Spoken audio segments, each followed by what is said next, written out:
Currently I'm in a Universal 2D project and all I have is a player that runs, jumps, and here's the sausage rope we had from last tutorial.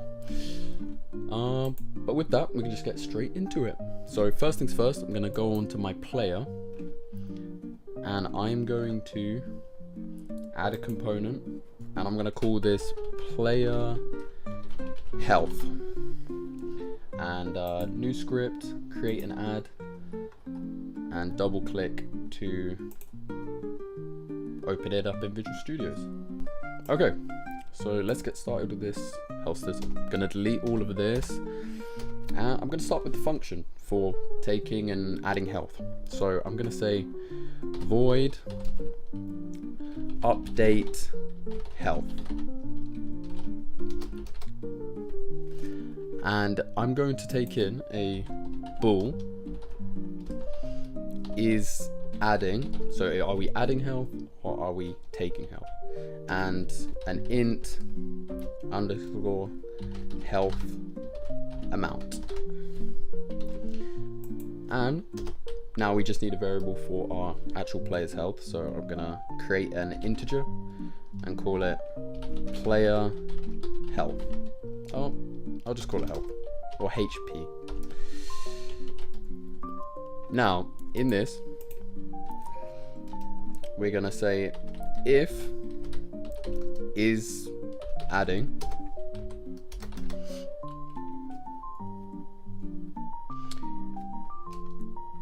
HP minus equal health back. Oh no, that's wrong. Plus equal health back, sorry. Else, I'm gonna do HP minus equal health amount. There is a cleaner way of doing this. I can show you quickly. We can do HP is equal to underscore is adding question mark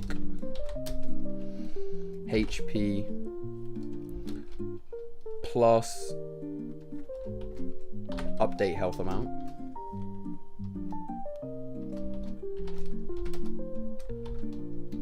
Or HP minus health amount. This is a cleaner way of doing this, but you don't really have to worry about it. All this is saying is HP is equal to, if is adding is true, HP is equal to this. If it's not true, it's equal to this. So if is adding is false, we take. If is adding is true, we take. But that doesn't really matter. That's just a little extra if you wanted to do that. So now we've got our HP. Let's create a new function for what happens when you die. So death.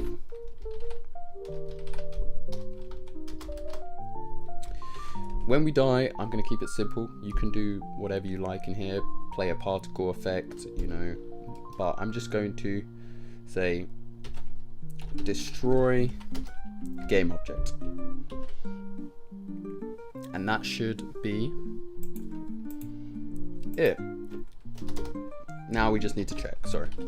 If health HP is less than or equal to 0 after we do our calculations, I'm gonna set HP is equal to 0, we can do that, but most importantly, we're gonna call death. And we also need to make this public so we can access it from our hazard script when we create that. I'm gonna set health to something like 3.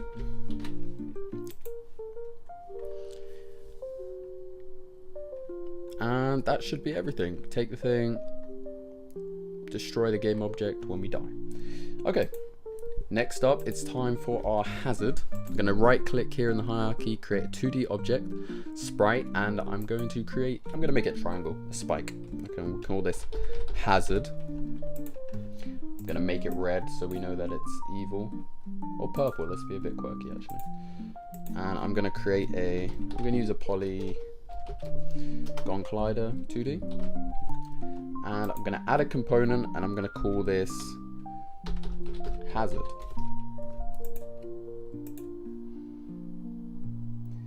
Wait for that to compile and we can double click to open up in Visual Studios. Now we're gonna create a simple function, void deal damage, I'm gonna call it. Now, let me think. Deal damage. Okay, so we're gonna pass through a player health script, call it ph, and underscore ph dot update health.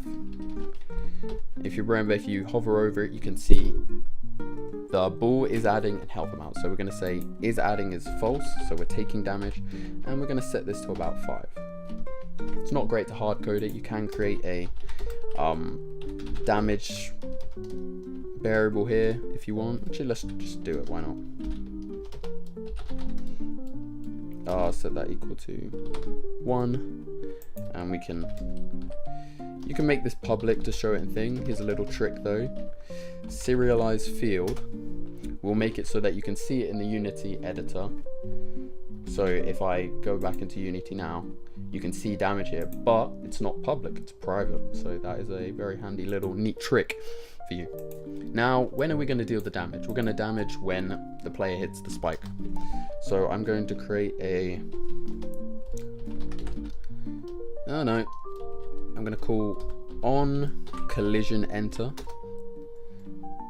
and we want to say if collision dot game object dot try get component, and then we'll pass through player health, and we want to out player health, and we'll call it ph. Now what this is going to do, try get component, it's going to obviously try and get the component player health, and if it does out our player health, so the game object, our collision.game object has player health, it will do whatever's inside this scope. Otherwise, we're leaving. So what do we want to do with ph? Because this is what we named our variable. Ph dot, we want to call deal damage, and you see here this takes in a player health. We can just pass through the ph from here. That's kind of confusing. We'll call it something else, player HP, so that you know it's different to this. Underscore player HP, and now that should be our thing. When we collide with this hazard, it should deal damage and update the health by 5 is not what we want. We wanted to change that to damage, sorry. Well done on you if you spotted that earlier. Now we can just go back into Unity, drag this way down because we're not that tall, and we can grab our player. Player has our script, and that should actually just work as intended. So we can now play. Now, if we click on our player while we're in play mode, you can see the health. No, you can't. Sorry. We need to make this, we can make this public, or if you remember the little trick we showed earlier, we can just serialize this, so keep it private. That's always good. Keep it private until you absolutely cannot. So now we can see the HP is 3. Now when we play, we'll see the HP down here. When we hit it, 2, 1, and then our last one, our player's dead. He has been destroyed. So great. That's all well and good. We can kill our player, but we do want to have a little, get a HP point, you know. So let's create a new game object. We'll make this a circle, and we'll call this health point. Add a circle collider 2D. We can make this trigger, and I'm gonna make it a nice green color, and I'm just gonna resize this so it's like a little pill. Now we can add a component, and I'm going to call this, just call it health point. Don't need anything fancy. Health point. And we can just create an ad and double click that to open it up in Visual Studios. So again, I'm going to remove this, and I'm going to access the function on trigger enter, nice built-in function. So when we enter the trigger box, we want to do something with whatever we've collided with. So same as our hazard script, we are going to get access to this. In fact, we can just copy this straight from our hazard script, the try get component, and then we'll just paste this right in here. Now obviously we don't have deal damage, but if collision.tryGet component player health, we want to underscore player health HP. So this variable here, we want to access, so click a dot, and we should be able to call update health. Now instead of having it here with the false, it's obviously going to be true because we are adding health. True, and we're going to add, hard code it. Let's give him 500. Let's be crazy. Now, let's give this a try.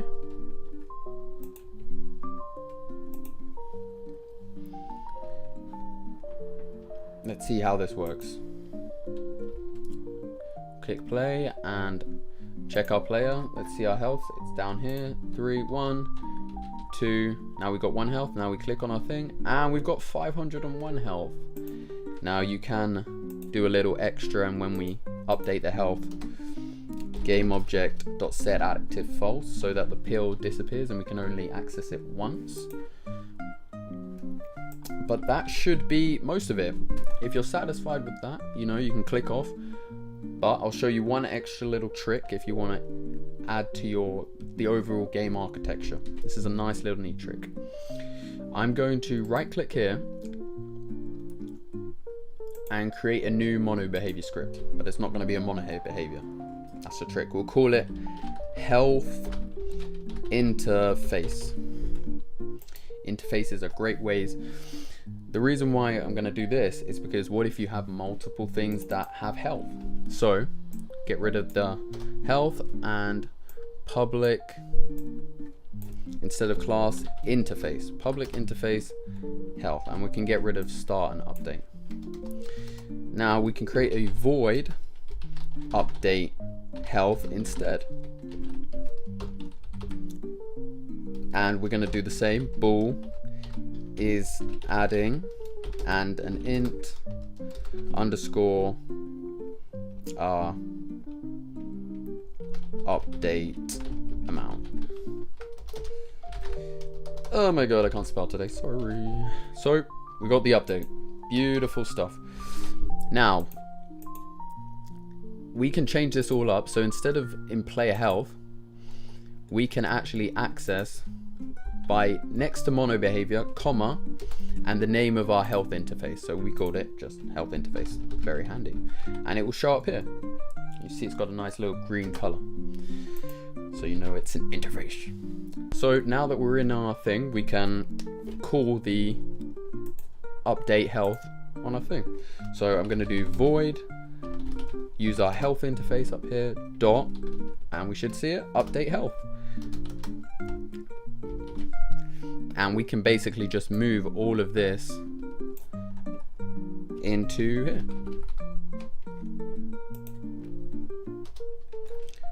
And we can delete that. We just go into change the names of things, because obviously update amount is what we called it now. That should work as fine. Now you might be thinking, what's the point in this? Well, like I said earlier, if we have multiple different things, we can just go into our hazard, and instead of just accessing straight away the health interface, so not everything might have player health. Some things might have, you know, enemy health, or ally health, whatever, you know, so you can access the interface as opposed to the actual thing here. So instead of player health, I'm just going to delete this, try get component, and we'll call it health interface.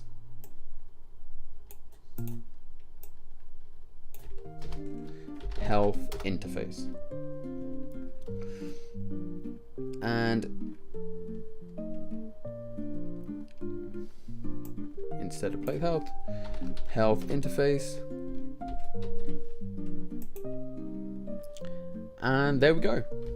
But we also want to do the same thing for health interface and health interface. Great. Now we just got to check that's working all fine. Now if I click on our player, we have our HP 1, 2, and it adds the HP and also destroys it. Now we've got 500 health. Wow, overpowered. So that is great, you know. You also, that's pretty much it, I'm pretty sure. Yeah. Now any other thing that uses the health interface can, you know, be accessed from our hazard. You know, it doesn't just have to be a player with player health. It can be an enemy with enemy health, you know. So I hope this video helped, and good luck with your game development endeavors. See you in the next one.